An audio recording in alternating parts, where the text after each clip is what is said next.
लाडक्या बहिणींनी जिल्हाधिकाऱ्यांच्या गाडीलाच घेराव घातलाय।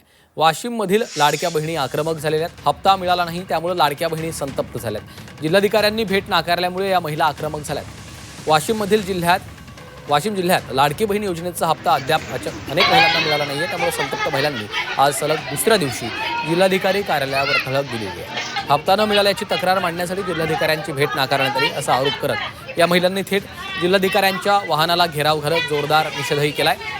यावेळी वाहनात बसलेल्या जिल्हाधिकाऱ्यांनी महिलांशी संवाद साधत त्यांचं समाधान करण्याचा प्रयत्न केला, मात्र थकीत हप्ते तत्काळ जमा करा अशी ठाम मागणी या महिलांकडून केली जाते।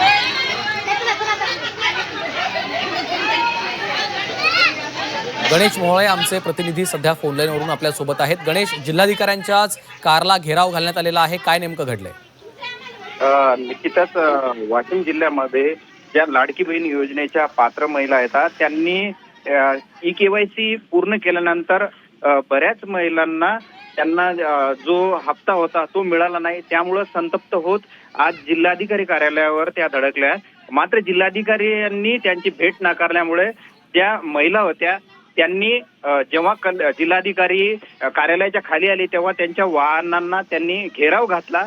मात्र जिल्हाधिकाऱ्यांनी त्यांचं म्हणणं ऐकून गेलं व संबंधित आम्ही प्रशासनाला याबाबत पाठपुरावा करत असल्याचं त्यांनी यावेळी सांगितलं। गणेश, काही थकीत हप्ते देखील आहेत, ते देखील मिळावेत अशी देखील त्यांची मागणी आहे। निश्चितच त्यांचे जे 2 महिन्याचे जे थकीत हप्ते आहेत ते सुद्धा मिळावे अशी मागणी यावेळी महिलांनी केली। धन्यवाद गणेश या माहितीसाठी।